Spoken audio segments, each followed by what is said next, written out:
Hi, guys. Cecile Edwards here of the Mommy Matters podcast. I have to tell you, if you have not heard about Anchor, it is the easiest way to make a podcast. Let me explain. It's free. There's creation tools that allow you to record and edit your podcast right from your phone or computer. And Anchor will distribute your podcast for you, so it can be heard on Spotify, Apple Podcasts, and many more. Did I tell you that you can also make money from your podcast with no minimum listenership? It's everything you need to make a podcast in one place. So download your Anchor app or go to Anchor FM, anchor.fm to get started. You will not be dissatisfied. Did you like that? I know it was as informative for you as it was for me. Look, this is a process for all of us. And to keep this process going, I would love to invite you to donate to our podcast. We want to continue to give you high level content, beautiful content that enlightens and inspires and broadens your vision to elevate you and evolve. So please feel free to go to the podcast page at anchor.fm/mommy matters. We would love to hear your questions and comments as well so that we can discuss them in future podcasts. And you can email that to momevolve@gmail.com. You can also visit the website and send your comments there, www.mommyevolve.com. And I look forward to seeing you in the next episode. Peace and love.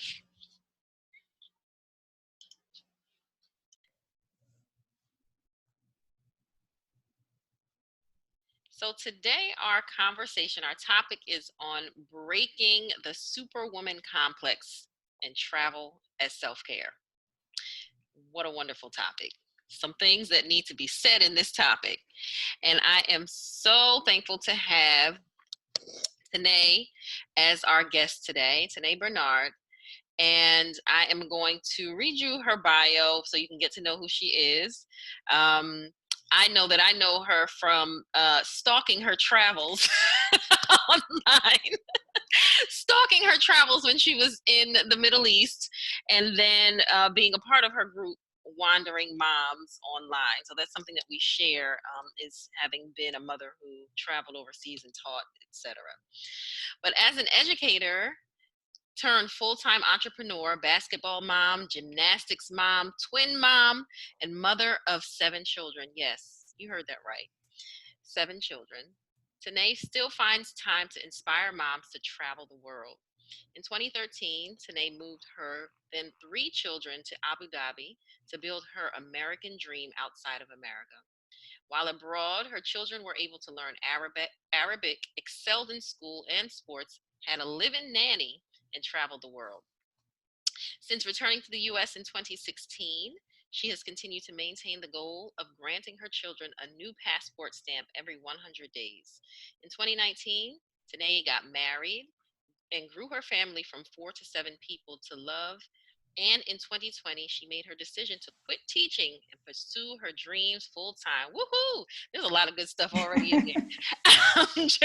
I'm excited about several parts, but I want you I want you we had a preliminary conversation, of course, and it was Right. just like so easy to come out with this topic of, the Superwoman complex and travel as self-care. So I just want you to, say a few things that are on the top of your mind at this moment, and we'll talk. Oh, wow. So first off, thank you for even having me on your podcast. I just love being able to speak and be transparent about my journey in hopes that it helps other women and other mothers excel and find the next level of living that they choose. So like you said before, 2013, I picked up my children and decided as a single mother, at the time I was a single mother of 3, a 5-year-old, I think 7, and a 6-year-old. So pretty much steppers. We packed up 8 suitcases and we chose to move to the Middle East. And I know people probably thought I was crazy, crazy, because I come from a family of people who do not have passports, who never really traveled. If I knew someone who traveled, it was because they were in the military. That's it. So that's all I knew.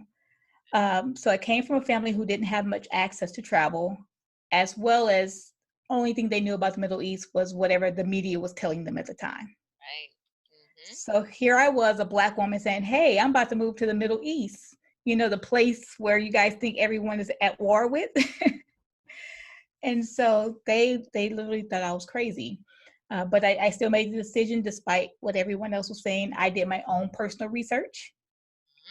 And I started forming and building villages online of people who already lived there. And I packed up my children and we left. Excellent. So I'm curious to know what the impetus was. What was the push, right? So we know the pull. I'm a history person, so I do the push-pull thing. What was the push? What made you say in the first place, hey, I'm going to go overseas? Okay, so how much time do we have? All the time you need, all the So time. initially, when this decision was made, I was married at the time, and I was in a very toxic relationship, and I felt like we needed a change in of an environment. And so, what better way to change your environment to move to a whole other country? So I spoke to my then husband, like, hey, you know, we have one final chance to make a go of this marriage, to make it work. We need to change our environment. We just need to get away from everybody else so that we can depend on ourselves. And maybe that will strengthen our relationship. And so he agreed. He agreed at the time that that was a good decision. So I started looking for a job, found the job pretty quickly, got interviewed pretty quickly, put in my 2 weeks, well, put in my notice with my employer that I was going to be leaving at the end of the school year. So I quit my job and started looking for tenants for our home. The last month before it was time for us to go, my ex-husband worked offshore. And so he had a 30-day leg left, one last leg. So he dropped us off at the airport to go to California to see family. And when we came back, we were supposed to be leaving within weeks. And when the kids and I got back, he never showed back up. Right. So he stopped all financial support of myself and the kids. He stopped his direct deposit. So here I was, quit my job, had people moving into my home. So I'm practically homeless because I've already signed a contract to let people move in. And my husband is missing. Wow. He's just nowhere to be. I don't know what state he's in. I don't know what city he's in. I don't know if he's on a boat. He's off a boat. His family didn't know anything, or did you have contact with his family? So I contacted his family to invite them to the boy's birthday party. And because it was on August 1st and we're set to leave August 13th. And so when I invite them, I said, it's the boy's birthday party and our going away party. And they were like, where are you guys going? So they had no clue, no clue at all that we were about to go to a whole nother country. Right. Okay. Yeah. So I was like, so you're situation. Right. Mm-hmm. Yeah. So at this point, the kids and I move into my father's home because we have a 2-week gap between, you know, having to leave. So I'm still waiting. You know, maybe my husband will do a Hail Mary at the last minute and decide, you know, come to his senses. And so the kids and I have passports. He signed off on the kids to get passports. We're ready to go. I'm waiting for his passport to come in. And he says, yeah, I applied. But of course, being a wife, I know all of the information. I know how to go in there, put in your social security number and check the status of the passport application. And never at any point was there a passport application for him. Interesting. Okay. Yeah. Well, you know, I guess now with 2020 sight, you can see that all of that was actually quite, for lack of a better word, a blessing, right? Right. So, most definitely. yeah. Mm-hmm. So you've gone through that process, and by the way, your story is definitely within the realm of this podcast in terms of, I always say that people who listen to this have to be people who are generational pattern breakers, right? Absolutely. So you're traveling, your decision to try to work on your marriage, and then perhaps separating from the marriage that was not working. All of those things are pattern shifting. right? And so I think that that's quite powerful, and it shows us that even when things don't go in the meticulous way that we think it could Right. go, that it is still probably on track if you are listening to your inner guidance system. So I love that. So when you get overseas, you are there. How long were you there? We were there almost 4 years. Okay. 4 years. It was different. It was Yeah. definitely different because I had never been out of my state, let alone the country, to live anywhere different. I was raised within a 100-mile radius of where I grew up as an adult, from when I was a child. I didn't move far. And so just to pack up and go to an entirely different country with 3 babies, it was different, but I survived. At the end of the day, I thrived. Not only did I survive, I thrived. And that's what I want to teach women, that sometimes that walk of faith initially may not look perfect, but once you get into it, you'll see everything will fall into place. It may be a little work, but it will fall into place.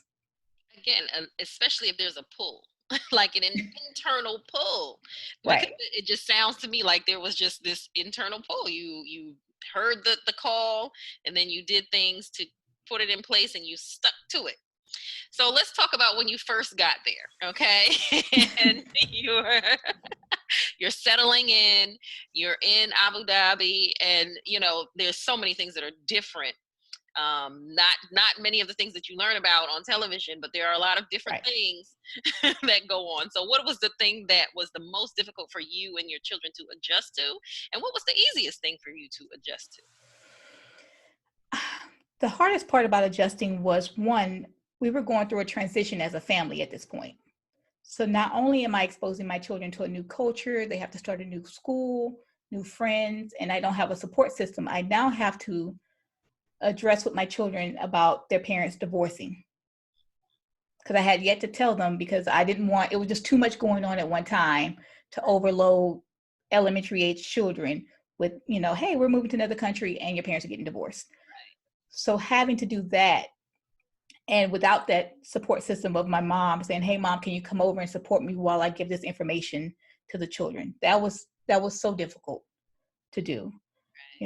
Also the culture shift was also pretty difficult, because even though I was prepared to move, it was still a Muslim country and I was still a Christian. So they do things differently that we had to get used to, like the call of prayer. Hearing it, in the loudspeaker 5 times a day was different. Early you know, throughout the day, yes. early in the morning. Yeah. And we lived right next to the sound speaker, so it would blast. But that also taught me to appreciate stopping and praying on my own. So every time that I would hear the call of prayer, I got to the point to where I was like, okay, let me just stop and pray or give gratitude, just say, thank you, God, at that point. So that was pretty good. And I think for my kids, it was great to expose them, because they didn't know about things like Ramadan. And I'm trying to teach my children to be global thinkers, Right. and not just do something because I said do it. Like search for your own way as you go. So exposing them to other foods, cultures, like they actually fasted during Ramadan. Even though we're Christian, I supported that. They wanted to experience it because their friends were experiencing it, and they wanted to learn more about what it was. So I gave them the right to ask questions, like ask your friends what it is. If you want to fast with them to experience it, I am totally with you. I'm going to eat, but you can fast if you want to. Great, but it ain't easy. So Yeah. I think that's wonderful, and I think that's critical when we're as travelers, period. When you're traveling with your children, you don't want to travel and just be in an American bubble. It's so easy to do that, especially when you go to places like Abu Dhabi that has a lot of stuff, Western, Mm-hmm. opulent things that you can connect with. But you want to really get to know people. You really want to get to know how they live, how they move, how they think, so that you can see for Right. yourself that people are really more alike than they are different. Right. So I think that that's absolutely great. And I think that's a great teaching point in terms of really immersing yourself and really being able to ask questions instead of assuming based on what you may Exactly. have read in a book and things like that, and experiencing things, not being afraid to experience the culture and doing things that you feel comfortable doing, of course, within that culture. So I think that that's absolutely amazing that they were open to do it. And I must say that their age was actually perfect for them to travel, because if Yes. like right now I want to go overseas, but my daughter is 12, right? And so that age group is kind of, you know, so connected to their friends, and it would Mm-hmm. probably be very difficult. I can't just be like, we're going, well, I could, but that would be damaging, you know what I'm saying? So there's different Right. considered depending on their age group, depending on your child, and various things. So I think that that age group was actually perfect for them to go and experience such. And one of the things that I love that you pointed out that I have to highlight is when you said that you had a live-in nanny. Now, Oh yeah. many people Oh. would scoff at this, okay? Because I know I had people scoff at it, and the person I had helping me with my daughter was not a live-in, but she did come help cook, clean, do different things for me. And I don't know if it's, us as Black folk, or if it's just a general American mindset. I don't know. But that was something that was seen as like, oh, you had someone helping you type thing. It's like, yeah, that should be normalized. Right. This is Right. with a spouse, and I had, myself and my mate were together at the time. But I think that that's important to note, that one thing that I learned from being overseas is that everybody has help. It doesn't even matter if you were wealthy, or everybody had help. And Okay. I think that's part of that superwoman mentality Mhm. that we were raised on, that, you do everything. That's part of how you pride yourself. Oh, I cooked, I cleaned, I did the laundry, I took care of the kids, I worked 40 hours a week. I'm great, I'm amazing. Just saying And it makes me sleepy. Okay. right. So I learned that if I have the ability to load, to lighten the load for myself, why not? Especially as a single mother. And our living nanny was like family to us, you know and it helped because it gave me space, not only to just breathe, but it also gave me space to implement self-care, Yes. because if I needed a timeout, I had someone there. And as a single mom, some of us don't have people there, so if we need that timeout, there is no timeout. Exactly. So having a living nanny, even now back in America, I still have a housekeeper who comes twice a month, Absolutely. because I don't like to scrub toilets. And that's just the way, Hello. if I don't like to do Somebody needs something, that bathroom. right. I have boys, so somebody got to scrub behind the toilet. You know. And Look. I choose, I choose for it not to be me. Right. So, if asking for help has always been the hardest thing for some of us women to do, so even if you're not asking for someone to come and clean your house, asking for a timeout, a babysitter, a housekeeper, you know, someone to cook your meals. If you can't cook, get in that meal delivery service. It's all okay. It's 2020 at this point. It's all okay. Hello. Right. And it's really what I teach is that it's something that when you're even considering having a family, it needs to be part of the budget. Amen. Because it's not just for you, it's for you and your mate. Because they now don't have to think about doing it either, if they're the type of person that has to do it, or likes to do it, or wants it done, or whatever the case may be. Now you have time to spend more time with your family or with each other, or to just relax, as you said. And that is very valuable, the ability to connect on a family level, and taking those things off of your plate. So it's something that, is absolutely self-care, and, releasing yourself from the superwoman mindset. But we have to also talk about where that comes from, right? And to really get into the depths of why we even do that. So my thing is that, of course we grow up seeing it, we see it, we hear different slander, or what, I don't even know what the word is, where if somebody has help or does things, or sometimes even people scoff at people that don't do certain things. Right. Like, okay, so what's the balance here? If I don't want to do it, I don't like to do it, should it just not be done, or should I just hire somebody? Like, there needs to be a solution-based conversation around this desire or this push to be, women to be superwomen, when we know that it's not working. Right. Like I feel like I have the right to determine how I want to live my life. Right. I have the right to determine, how I want to spend my extra time that I do have. I'm not domesticated at all. Like I rarely cook.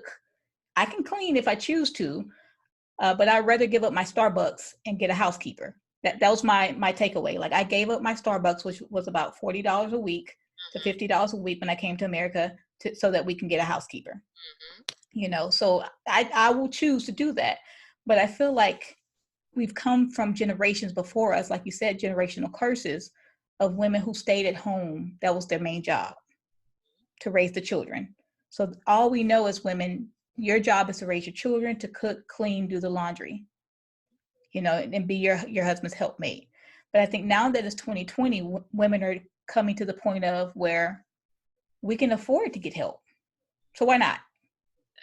Why not take some of the burdens off for you so that you can dream and do other things, or create other things, or spend more time with your children?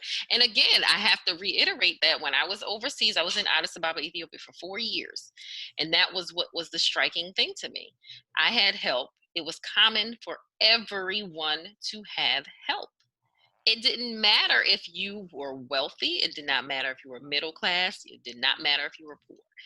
Everybody had help.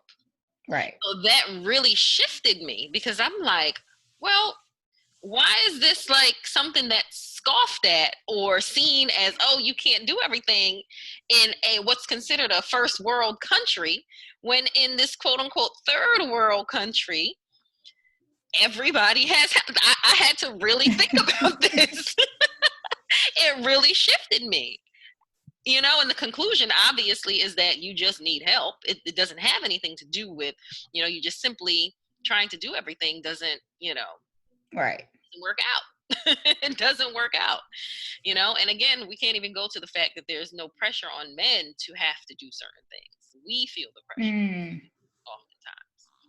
Yes. Or get judged. Nobody says, oh, why aren't you helping your wife so that you all don't have to pay for a cleaner?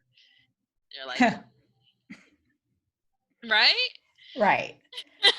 We have to think about these things. We have to deconstruct these mentalities and really get into, because you may think, oh, the cleaner is 2 hours, when they come. Okay, well, that's 2 hours I can sleep more. That helps. Right. That benefits my health. I'm employing people who need to feed their families. Okay. Yeah. So there's a lot of great ripple effects to this here. And somebody out there enjoys cleaning. Like, some people enjoy cleaning. Somebody loves it. This is therapeutic for them. So, hey, I will help them in their therapy. They like it. I love it. Thank you. Okay. So my question is this, Tanai, did any of your family ever come visit you? Or did they warm up to and appreciate and accept that you were overseas? What was that like, interacting with your family while you were overseas? So initially, when I first broke the news to my dad, his first response was, why are you taking my grandbabies to live with those terrorists? Wow. Wow. And it's not that, it was just being ignorant. He didn't know. He just knew what he saw on TV and equated that anywhere in the Middle East had terrorists. So to get him to come and visit was a really big deal. Like, of course, none of my parents had passports before we moved. So we had to get them their passports. My dad, when he did come to visit, my dad's a very cynical man. And so I was like, okay, Dad, let's go camelback riding, because, that's part of what all tourists do. We all go to camel. He was like, I live in Texas and we have horses. I don't even ride horses. Why would I want to ride a camel? Okay, Dad. All right, Dad, you want to go see the Grand Mosque? I don't even go to church in America. Why would I want to come here to see a mosque? So I'm just like, okay, I'm done. Here's the remote. here's the remote.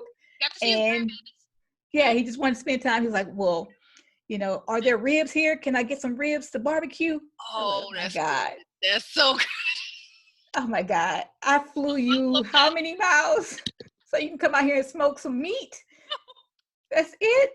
Okay, let me take you to the store and we're going to go find you some pork ribs. Oh, they got pork ribs? So I had to go find a special store. Oh, they do have that one special store that you can get anything. Right, behind the tinted glass. Right. And, and so I was like, here's the remote. Here's your pork ribs. Enjoy your time with your grandbabies because that's all I got for you at this point. My mom and her husband, he did come. So at that point, I was like, okay, you came. Right. You saw where we live in. You saw we're okay. Right. And I think that's all he wanted to see is that we were fine, that his daughter and his grandbabies were fine. And then my mom and her husband came, and the craziest thing happened. He had a stroke while he was there. And yeah, he ended up in the hospital. And this is a part of travel that I tell a lot of people about because everyone says, oh, just get traveler's insurance in case something happens while you're overseas. And, the medical bills are covered and all that. Well, his situation was he had worldwide insurance and his insurance company was prepared to cover everything. But when we got to the hospital refused to accept the insurance. Oh. They wanted cash. Oh. Right. And because I was the visa resident there, they wanted me to write a blank check, literally a blank check to cover. You were bold. Right. So he literally sat in the waiting room for hours before they would actually see him. His pulse ox was like 80%. He was in really bad shape. And we're arguing back and forth like he has insurance. They say they're going to cover it. And they're like, no, we want blank checks. We're going to hold his passport. It was a mess. And so I always tell people, don't always feel like traveler's insurance is going to be your saving grace every time. So they came to see us, and that was a story that's probably for a whole nother podcast episode, because the only thing that helped us was me posting something in a travel group asking, what can I do? This is my situation. And it just so happened that the director of HR for that hospital was in the travel group that I was in. She was another expat. Wow. Who was from Houston, never met the woman. And she said, well, what hospital is he in? I told her the name of the hospital. She was like, I'm the HR director. I'm headed to a meeting with the CEO and the CFO right now. Give me 15 minutes. Oh my gosh. The next thing you know, I get a phone call from my mom. She was like, I don't know what you did, but these people are in this hospital room right now treating us like we're kings and queens at this point. And we never got a hospital bill and they never billed the insurance. Divine intervention. Yeah. So that is a great way to understand how powerful some of these travel groups are too. Right. And you yourself have a travel group on Facebook. I do. And so I want you to talk some about that, because I've learned so much about travel and been able to connect with people. These are also things that are very critical if you're hesitant as a woman traveling with your children, or a family traveling with your children. Connect with people in these groups. There are some great ones out there. So I want to hear some more about yours, how you started, what you all have been up to. So my Facebook group is called Wandering Moms, and it was another situation of divine connection. These Facebook groups are just like pulling my whole life together and getting me together. So the co-founder, Labria Jones, and myself, we met on Facebook. It was one of the situations where the same group that I just mentioned, where I made the post in, Madness Travel Tribe, every year they have an annual barbecue. And that year, I think it was 2014 or 2015, they were having one in Atlanta. I was still living in Abu Dhabi, and I didn't want to spend money on a hotel, but I wanted to go to the barbecue. And so I made a post in the group, because I'm just crazy like that. Like, hey, does somebody have a couch I can sleep on? Because I'm not spending $150 a night for a hotel room for myself. Right. So who can I couch surf with? And so Labria, she reached out and she was like, hey, I got a couch. If you want to come through, that's totally fine. Absolutely. Come on. I actually have a room because my daughter's leaving for the summer. You can have her room. Yeah. Never met this woman a day in my life. And so I was like, okay, I'm going to come to Atlanta. I'm going to spend the whole weekend with a total stranger. And we're going to be the best of friends. Right. And so before I got there, I said, hey, why don't we have a brunch and invite other mothers to this brunch so that they can learn how to travel and how to travel on a budget? Because at the time I was a single mother, she was a single mother, and then we invited our friend Shauna Jones in, and she was also a single mother, and we all like to travel extensively with our children. So what better way than to share that wealth, invite women on, come eat with us, and let's just discuss the information we know. So we did that in Atlanta that summer, and about 6 women showed up. Nice. Women we didn't even know, just 6 women. And we needed a way to share the pictures. Okay. And so Labria was like, well, why don't I just start a Facebook group? We came up with a name, and she came up with the name Wondering Moms, started the group, put in the 6 women so that we could share the pictures. And so that was the start of the creation of Wondering Moms. So from those 6 women, we now have 20,000 women around the world part of the group. That's yeah. I love that story. I love that story because we always feel like we have to push everything in order to achieve what do you call it? Something large or create something big. And it's like, no, it can be very serendipitous. Like, know, like this is what you're just going to do that. And then it just grew, because obviously there were many other women who have the desire to travel, right. with their children. And that's it. So I love it's just that simple. Yeah. It's just that simple. It's as simple as you make it, to be. Sometimes we do make things harder than what it needs to be. And so we did that, and I've met so many women just around the world. And so when the kids and I traveled, like we went to New Zealand, and one of the moms, we had 2 moms who lived in New Zealand, and so I got to meet them. And not only did we get to meet them, the children I actually stayed on a farm of one of the moms, and they had a milk farm, so they showed us how to milk the cows.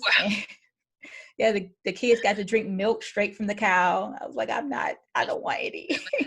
Yeah, best milk you'll ever have. Just saying.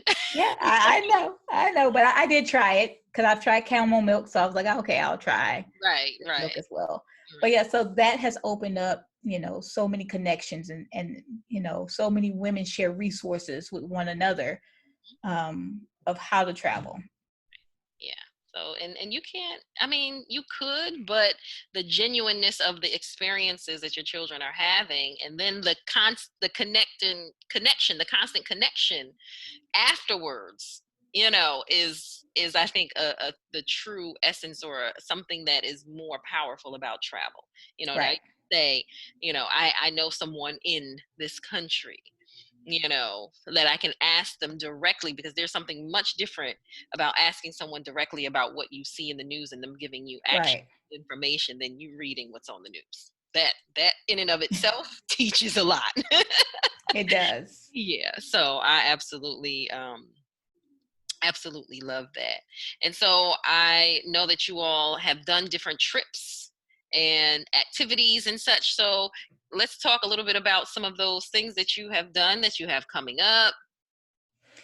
So Wondering Moms, we do curate couples trips, we do family trips, and we also do momcations. And I absolutely love our momcations. So for those who don't know, a momcation is just when we leave our kids, we leave our husbands, and we just get away to recharge, regroup, and rejuvenate, which is something that every mom should definitely do. So one of our momcations that I love is Mother's Day weekend. Every Mother's Day weekend, we set up a trip for moms just to get away, because who wants to work on Mother's Day? Who wants to mom on Mother's Day? No. Not I. Look, can I get you, please? Thank you. So like last year, we went to France. We brought about 40 moms to France. We rented out a castle, and we pampered them, and we were treated like queens. We had massages, and we had dinner in the Eiffel Tower. Right? Look, I'm shimmying. Okay, this is right? Yes. And we had private chefs. This year, unfortunately, COVID came and showed its little butt and kind of ruined our yacht trip. So we had a yacht trip set for Mother's Day, where we were going to stay on yachts for a few nights and get pampered again away from our families. But next year, so since we couldn't do this year, we ramped it up, and next year we're going to the motherland. Step it for up. Mother's Day. So South Africa will see all of our wondering moms Excellent. enjoying Mother's Day. Excellent. And which part of South Africa? Cape Town, Johannesburg, which? Cape Town. Excellent. Yeah, Cape Town is absolutely just gorgeous. And what I love about your trips is that they are intentionally bougie. I love it. Okay. As it should be. I'm just saying. Right. I think that we need more exposure to luxury, just so that we have that in our spirit, right? That transfers to our children. I'm just saying. Okay. Well, I feel like if you're going to do it, you have to do it with excellence, Yeah, you know? exactly. The So, spirit of excellence. Why not? I love it.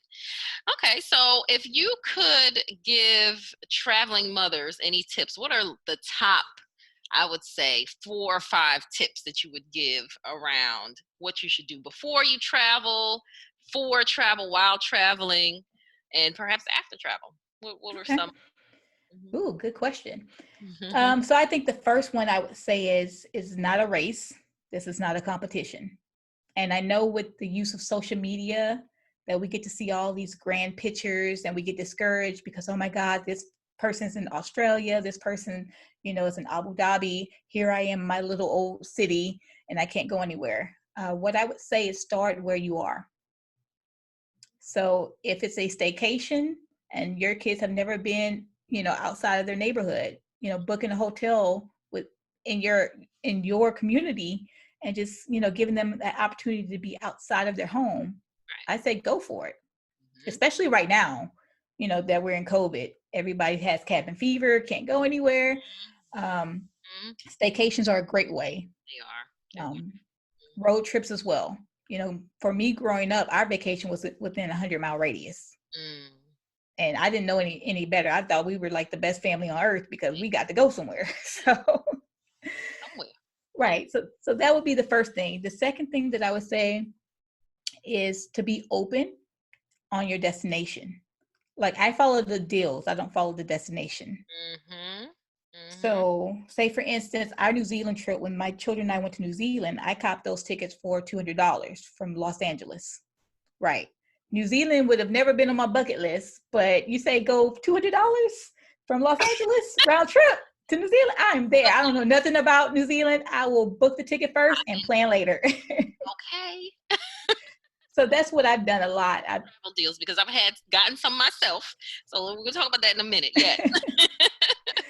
Yeah. So that's what I say. I always say, book the deal, figure out the destination and all that later. Let's see. What else can I say? I always say, be open, always be open-minded because a lot of places have the media has damaged a lot of places. And don't always believe what you see in the media because there are several countries out here that are beautiful countries. And people are like, are you scared to travel to, Ethiopia or Egypt? Are you scared to travel to Chicago? I mean, say that. Okay. It's all the same. It's all the same. You just have to realize where you are and be aware of your surroundings. Just like if I was to travel up the road, you still have to be aware and make sure that you have an educational experience. Yes, we go to vacation, but also make sure that you're bringing value as well to that country. And you're taking something away from it as well. I enjoy going to Mexico and seeing the beaches, but I also want to learn about their culture, as well, and enjoy their food. I have one child, he loves McDonald's no matter what country we're in. But McDonald's is different everywhere though. I've learned. Philippines, they serve gravy and rice at their McDonald's and fried chicken, which is delicious, may I say. So it doesn't necessarily mean that you're limiting yourself just because you go to a restaurant. The KFC in South Africa was my favorite thing ever. They sell ice cream. The ice cream is great. Okay. I'm just saying. So yeah.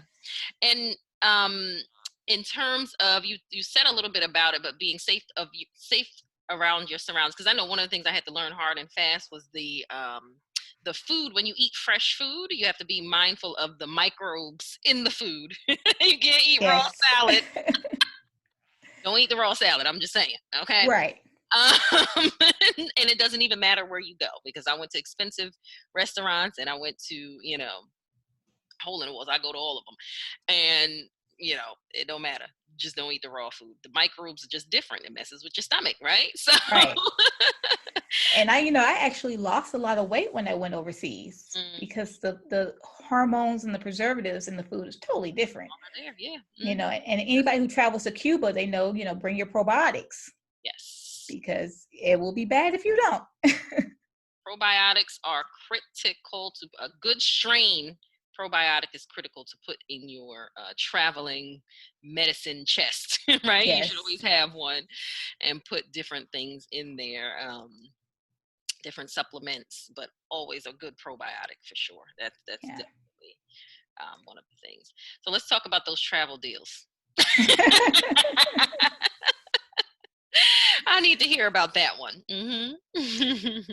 So first off, like we said earlier, the travel groups are game changers. Being on Facebook travel groups, that's the first place I always get my information. Also, I have a Google alert set on my Google alerts. So I have error fare set. So anytime an error fare crosses, then I get an alert. See, you learned something new today.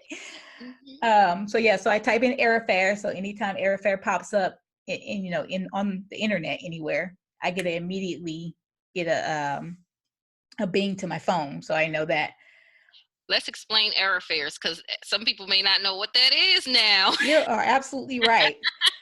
So they're not as prevalent as they used to be, but what happens is someone somewhere from the error fare gods, the travel gods, comes down and blesses us with messing up something in the system that creates prices to drop for a flight.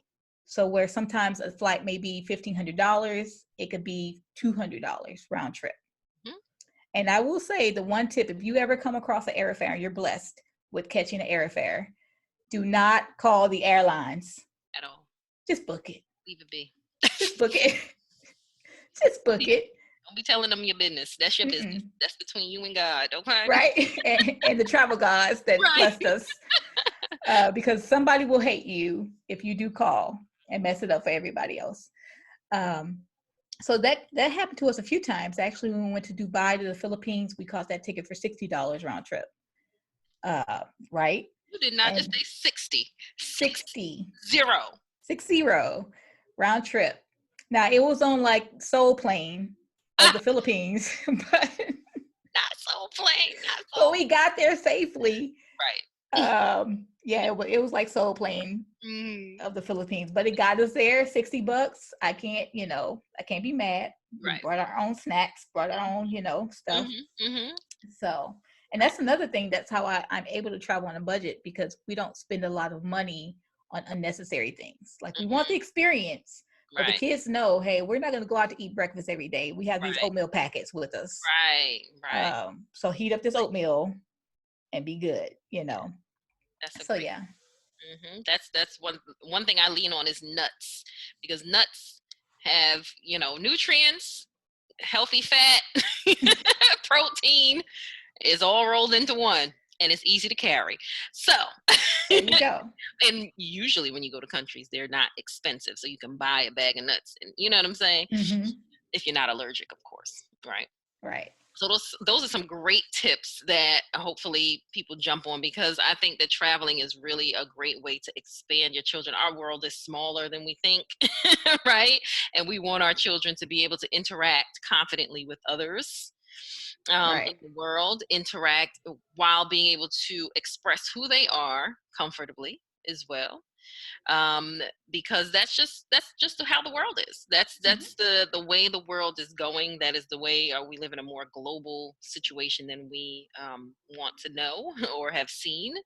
Even though on the media we see a lot of divisiveness, the truth of the matter is that people want to know how Americans live. People want to know, and I know I want to know how people in the Middle East live, and that's how my eyes were opened up to so many things. Yeah. And you'll be surprised that you don't want people to find out about you and your culture just from TV. Right. Just like you don't want to find out about theirs just from TV as well.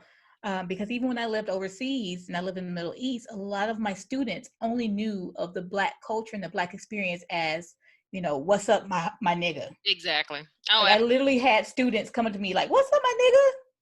And I was like, time out. Where does this come from? Help me understand. You have to do a whole thing because that's what they watch. This is the thing. America is sold on television through television shows, programs. Right. So think about this. What is being shown on TV? We barely want to see it. Right. Imagine what people are absorbing about us, as Black women, Black children, Black men. It's interesting. I've had some conversations like this too. So, and even when we went to New Zealand, we were invited to a private haka, and those children at that particular school that performed for us, we were the first Black Americans that they had ever met and experienced. So we were their only access to get to ask questions about how our lives was in America. And it was just me and my 3 children there. So they were able to exchange. The kids got to ask them questions, and they asked us questions about how life was in America as a Black person.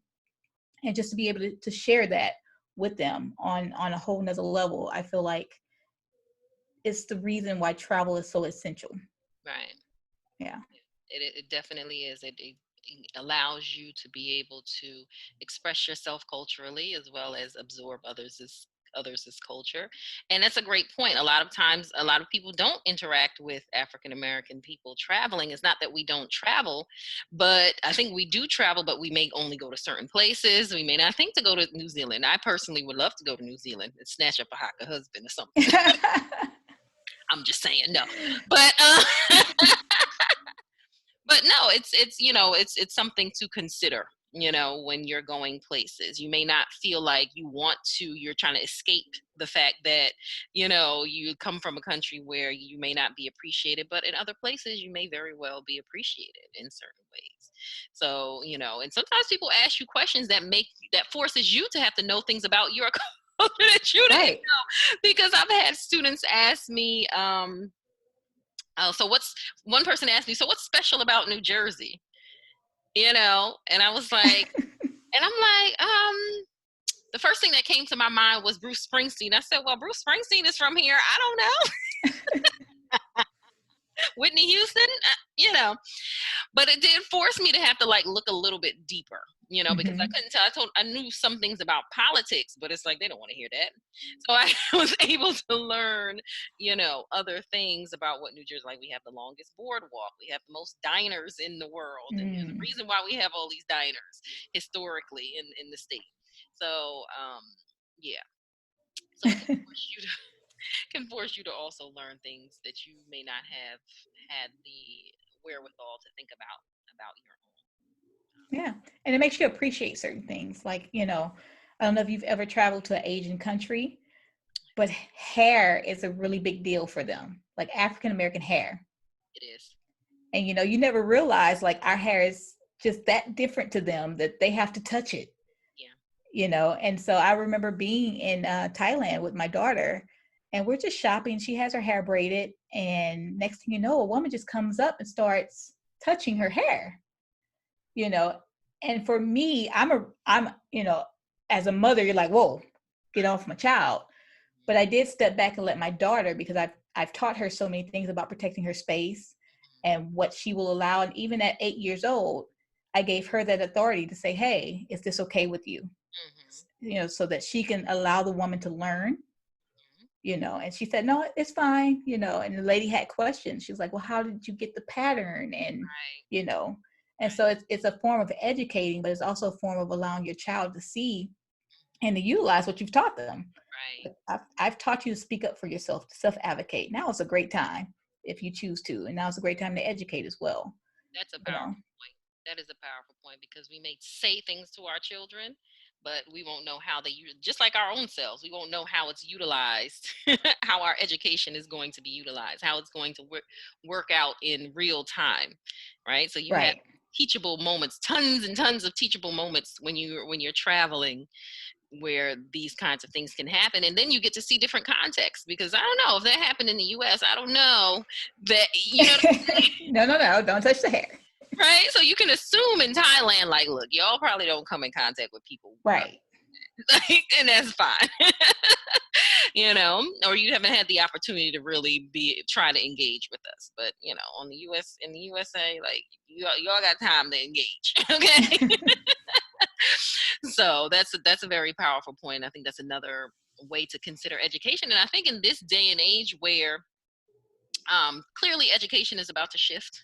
Mm, Clearly, yes. I would say that parents need to really think about how their children are being educated in terms of getting real lived experiences into their education, right? So Right. yes, you're going to have the opportunity to be online monitoring what the teachers are doing, but you also may have more time to, because you know we all know that school is what 6-7 hours, but if you're at home they done with their work in 2 hours, and they, Right. which has always been a personal premise of mine as an educator. I'm like, these kids do not need to be in school for 7 hours. This is ridiculous. I don't need to be here as an educator for 7 hours. That's just okay. It's like, come on, seriously. But we know what it is economically. But this is the perfect time for us to really think about lived experience situations that we're going to put our children in to give them experience with the real world. Exactly. Where are we going to take them? How are we going to, you know, I'm about to hire my daughter to do some social media management for me because I can't manage it all. You know, have some of my friends' children doing graphics and things like that for me, giving them something to do that is within the realm of what they're interested in, Mm-hmm. while also giving them real world experience, life experience, right? And so that's Right. something that we need to think about. And travel is one of those things, taking weekends and going places, exploring your own state, your own city. Trust me, there's stuff that you don't know. Right. Yes. I'm a firm believer, even as an educator, I don't want my children to trust everything that the textbook says or trust everything that the history teacher says, because some things the history teacher really doesn't know. Like I know as a teacher, there's several things I done made up along the way just to kind of get myself through this lesson. Look, I gotta move my hair to the side. We already know. Like Okay. I know. So We're I trying to don't want save face. Like, all right. yeah, right. So I don't want you to have to depend on page 42 in your history book to know the history of the Ivory Coast. Like I want you to actually go there, speak to the locals, learn it. If I have the capability of taking you there, I will take you there. Mhm. You know, so even if it's down the road, if we have to go to the museum down the road to learn, it's not always a passport stamp that'll give you the learning experience. Right. Like there's so many museums around here that these children can learn from, but we just don't even know that they're there because we're not looking for them. Exactly. So many cultural communities that you can learn from, right? Right. So in my town is very diverse, but there's so many like cultural community centers that are open to Mm-hmm. everybody, obviously, because it's in the community, right? You can go there. You can go to Yeah. different, you know, I live in New Jersey. Newark is a hot spot for, you know, we always think of Newark as a certain way, but it's very culturally diverse there. So you can go to a whole Portuguese section of Newark and, you know, learn some Portuguese or something. I don't know. You Right. So I'm a firm believer in being a tourist in your own, your own area. know, right in your backyard. So as you, Right. to your point, do what you can, Mm-hmm. you know, expand your mind so that your actions can follow. So Agreed. So, with that, I could talk all day about travel because I just find that it's essential. And, you know, I'm intrigued by your movement and everything that you have done. And, you know, as a mother who, and an educator who appreciates travel, what I want to know though, my final question is, what is next for Tanai? Because you done with the education system. I think you might go back. I'm done. I'm done. If the good Lord says the same, I am done. You know, I will say I'm done with the education system. I'm just not done educating. You know, so there's a difference there. I will always be a teacher. So at this point, I'm shifting to teach women how to live on the next level, how to follow their dreams. Um, that's what's next for me. I'm passionate about serving my purpose, and I'm just blessed that God has given me the opportunity and the space to utilize me, to use me, to show other women that hey, just because where you started doesn't mean that's where you're going to finish. You know, I started on food stamps when I first had my kids, on Medicaid and WIC and TANF and AFDC, you name it, I was on it. But then I ended up with passport stamps, you know, so I went from food stamps to passport stamps. love I that. went from a toxic marriage to a loving, healthy marriage to an amazing man. That yet today. We ain't even talk about that. Like, we need to rewind and come again and talk about that, because I need Right? because that's something, again, that unfortunately, when you have this Superwoman syndrome, there's a lot of things you got to lay down when you come in contact with a, divine mate partner. Right? Amen. Amen. Yeah. Oh yeah. So I mean, that's another situation where those Facebook groups came to play again. Mm. That's where I found my husband at. So Hey. another divine connection. But yeah, so that's what's next for me, is just serving what God wants me to serve, to serve my purpose. Outside of education, I've done a lot of serving in the community, and I just wanted to be able to do that full time, because being a teacher didn't give me the capacity to fully serve where I needed to, because it takes a lot to be a teacher. Oof. You know. I don't think people well, now people are understanding. But Now, but the thing about it is they only serve their 2, 3, 4 kids that they right, have. right, a You little bit. know, Yeah, a they little bit. understand, but Right. So just trying to serve, I was serving over 100 plus students a day mhm, as a middle school teacher, you know. And then on top of that, I was trying to serve my community as well. And it does become draining. I will say it becomes draining. that's Uh, and right. then trying to serve your family. And I think it's particularly draining because you are then not being served too. And that's another Exactly. part of the Superwoman syndrome. You, as you were saying earlier, you don't accept help. You're not good at receiving. You always feel like you have to pour out, be this unending um, spigot of pouring out. And it's like, no, you got to read that up. Right. And as a teacher, it's like that's part of your job description. Yeah. You're expected to pour for at least 40 hours a week, Yep. and if you decide to take a sick day, that's frowned upon, because then we got to get substitutes, and that's a whole nother, so Right. yeah, Yeah. so like I said, I will not be back in the education system as of right now. But I do want to still continue to teach and serve. Absolutely. Absolutely. Well, it was such a pleasure, and I know that the information here has blessed some moms to consider how they can expand themselves and travel as self-care and education for themselves and their children, as well as understanding what this Superwoman syndrome may look like, right? Or the Superwoman mom thing, and how we can start to lay some of that to the side, push it to the side, and get rid of it, because it's really not serving us. And I think that's the first place for us to start, is to really think about whether or not what we're doing is actually serving us, I right? It's agree. us. So Yes. yeah, I'm always saying you were always a person first before you were a mother. absolutely. So we have to remember who we are as women, and what we need. You can't pour from an empty bucket. It's just impossible. Not at Yeah. all. You can't So process anything. Rest is a tool, for your ascension. Like, you have to, if you just constantly going, and you're not thinking about what you're doing, then you're what? You're a robot. You're and not. you're eventually going to crash and burn. At some point, it's going to happen. If you're always running on empty, it's going to happen. So we have to make sure that we have the tools that's necessary to learn, that it's okay to stop. It's okay to rest. It's okay to recharge. I know that there's going to be roadblocks in between there. Oh, well, I'm a single mom, and I have three babies, or I have a newborn, but everything is figure outable. Right. There's I like all I like that word, figure outable. So besides travel, we're gonna say, tell me what your favorite self-care activity is outside of travel. outside of travel. My favorite self-care activity, and I know most people are going to say, oh, it's a face mask, it's a massage. For me, it's therapy. Okay, that's you that's know powerful too, right there.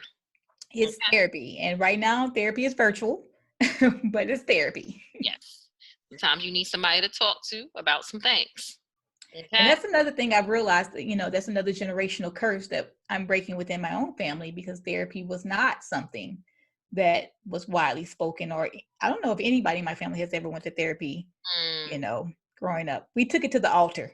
yeah. you know Right. Right. Take it to the altar, Right. and it'll be fixed. So when I finally came out and said, hey, I'm going to therapy, I think I told my mom I was going to therapy, and she was like, for what? What do you need therapy for? Mm-hmm. I don't care if it's just somebody to talk. Yeah. Let me just talk and vent, and that's fine. I'll pay you. Right. Just listen and not judge me. Right. So I say for me, therapy is definitely my number one self-care.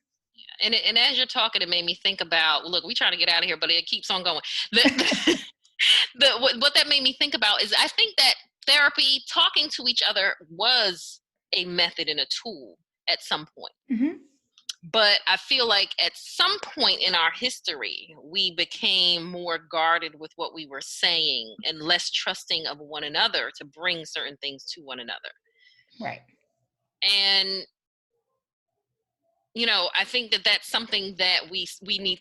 That is a pattern that we have to break, right? Mm-hmm. Because we have to become okay with the fact that we have things, that we need to discuss among ourselves, because that's how we're going to heal it among ourselves, is to discuss it with each other. Because even with therapy, at some point you have to come to the person that Right. the people you have issues with, right? Right. So, not to put therapists out of business, but, at some point we have to normalize just talking to each other about our pains, our questions about life, our issues, the things that has happened to us, and become more community centered around that. Right. Yeah. So I think for me, the therapy has helped me not only to identify where there were issues, because even in my previous relationship, what I thought was normal was toxic. Yeah. It was toxic. Yeah. And, it helped me also to learn how to address the person that I have the issue with. Yes. Because before I was ready to pop off. I'm popping off on everybody. Y'all all can get it. You can get it, and you can get it. Everybody. Okay. Everybody. But it has taught me, how to stop and process, even on my bad days. Yes. When motherhood has got the worst of me, to stop and process it all. Right. And how to address it, and how to talk to my kids about, grieving. And, so therapy has been very helpful in learning how to communicate properly. Because again, we're breaking these patterns. And so we can't break it just within ourselves. We have to teach and display and live and embody these things that we're learning. And so, Right. We have children, boom, they right there. They the ones we're going to be showing it to. And we will know the truth based on how they function, right? How they start to function. So, yeah, that's definitely a powerful self-care tool that I advocate for, finding people to talk to. Yeah. So I'm hoping when this is all said and done, as a parent, my children will take away that housekeepers are normal. Amen. Getting help is normal. Therapy is normal. Amen. Travel is normal, Being well and expecting wellness and living well. Right. Whatever that looks like is normal. Exactly. Yeah. It matters. So with that, thank you so much, Tanai. It was such a great conversation. I appreciate you coming on and talking to us. And if anyone wants to connect with you, any services or any, I know you have the travel coming up soon. How can people connect with you? First, if you're a mom who literally wants to give your children the world through travel and you need resources, I would say join our Facebook group at Wandering Moms. That's Wandering with an A on Facebook. And also you can follow me on Instagram at Tanai Bernard Turner. And as well as Facebook. I am very transparent about my journey, where it's, from being a single mother to traveling the world to blending a family. I am very, very transparent about that there. So, of course, follow me on Instagram or Facebook. Absolutely. I love it. So, yes, find Tanai, connect, and start getting your travel on. All right. It was a pleasure having you all, and I look forward to seeing you or hearing you in the next episode. Peace and love.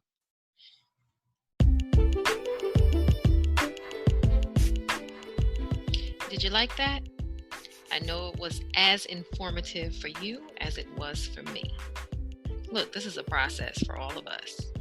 And to keep this process going, I would love to invite you to donate to our podcast. We want to continue to give you high-level content, beautiful content that enlightens and inspires and broadens your vision to elevate you and evolve. So please feel free to go to the podcast page at anchor.fm/Mommy Matters. We would love to hear your questions and comments as well, so that we can discuss them in future podcasts. And you can email that to momevolve@gmail.com. You can also visit the website and send your comments there. www.mommyevolve.com. And I look forward to seeing you in the next episode. Peace and love.